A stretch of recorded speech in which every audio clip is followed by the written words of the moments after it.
సార్వత్రిక ఎన్నికల్లో ప్రతిపక్ష హోదా కూడా ఇవ్వకుండా 11 మంది ఎమ్మెల్యేలను గెలుచుకున్న మాజీ సీఎం జగన్ కు శాసనసభ వెలుపల లోపల వ్యతిరేక కామెంట్లు వినిపించాయి. సీఎం చంద్రబాబు నాయుడు తమ సభ్యులకు జగన్ పట్ల హుందాగా వ్యవహరించాలని కోరడమే కాకుండా ఆయన కారును మొదటి రోజు కాబట్టి లోపలకు అనుమతించాలని ఆదేశించారు. వైసీపీ నేతల కోరిక మేరకు జగన్ కారును లోపలకు అనుమతించడమే కాకుండా మంత్రుల తర్వాత ప్రమాణ స్వీకారానికి కూడా అనుమతించారు.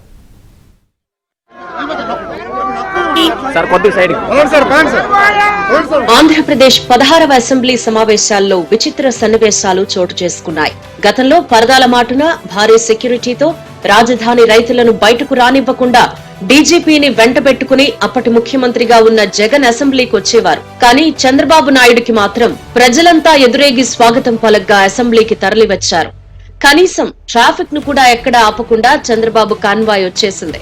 మరోవైపు జగన్ కాన్వాయ్ మాత్రం ఎప్పుడూ వచ్చే మందడం గ్రామం మీదుగా కాకుండా తాడేపల్లి ప్యాలెస్ నుంచి నేరుగా అసెంబ్లీ వెనుక వైపు మార్గంలో నుంచి వచ్చింది. జగన్ కారులో వస్తూ ఉండగా అసెంబ్లీ గేటు వద్ద ఆయన కారుకు రెండు వైపులా నిల్చుని జగన్ మామయ్య అంటూ కొంతమంది యువకులు గేలి చేస్తూ వీడియోలు తీస్తూ అరిచారు.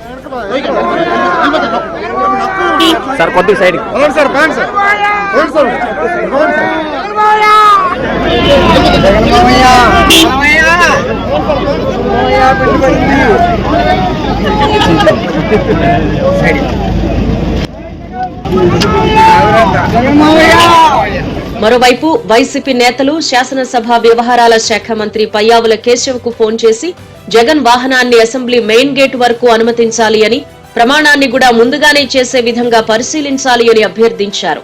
ఈ అంశాన్ని కేశవ్ ముఖ్యమంత్రి చంద్రబాబు దృష్టికి తీసుకువెళ్లగా ఆయన కూడా హుందాతనంగా అంగీకరించడంతో పాటు అలాగే జగన్ కారును అనుమతించాలని ఆదేశించారు అని పయ్యావుల కేశవ్ ఏబిఎన్ కి తెలిపారు.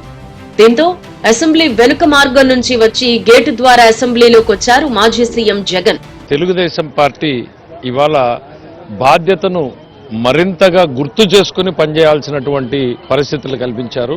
ఇదొక చారిత్రాత్మకమైనటువంటి తీర్పు. ప్రతిపక్షాన్ని దాదాపు తుడిచిపెట్టేసేలా ఇచ్చినటువంటి తీర్పు అనంటే ప్రజలు మా మీద పెట్టుకున్నటువంటి నమ్మకాన్ని, ఏ రకమైన తప్పు చేయకుండా, తప్పులు జరగకుండా సమాజాన్ని అభివృద్ధి దిశలో తీసుకుపోవడానికి చంద్రబాబు గారి టీం బ్రహ్మాండంగా పనిచేయాలనేటువంటి ఆశతో ఓట్లేసినటువంటి ప్రజల నమ్మకాన్ని వమ్ము కానీయము, ఆశించిన దానికన్నా ఎక్కువగానే శ్రమించి పనిచేస్తామని చెప్పి ఈ సందర్భంగా రాష్ట్ర ప్రజానీకానికి తెలియజేస్తున్నాం. మాజీ ముఖ్యమంత్రి జగన్ నేరుగా అసెంబ్లీ లోపలకు మెయిన్ గేట్ వరకు రావడానికి ఆయన ఒక్క వాహనాన్ని మాత్రమే అనుమతించారు.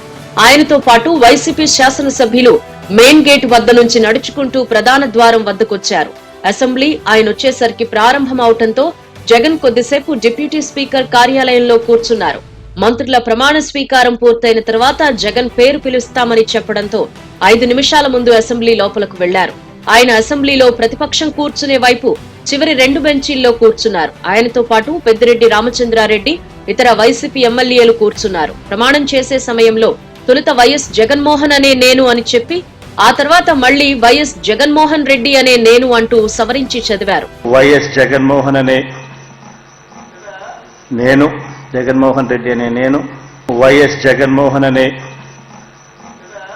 నేను, జగన్మోహన్ రెడ్డి అనే నేను. ఆయన ప్రమాణ స్వీకారానికి వస్తున్న సమయంలో తిరువూరు ఎమ్మెల్యే కొలికపూడి శ్రీనివాసరావు వచ్చావా అంటూ బెగ్గరగా అరిచారు. సభ్యులంతా విరగబడి నవ్వారు.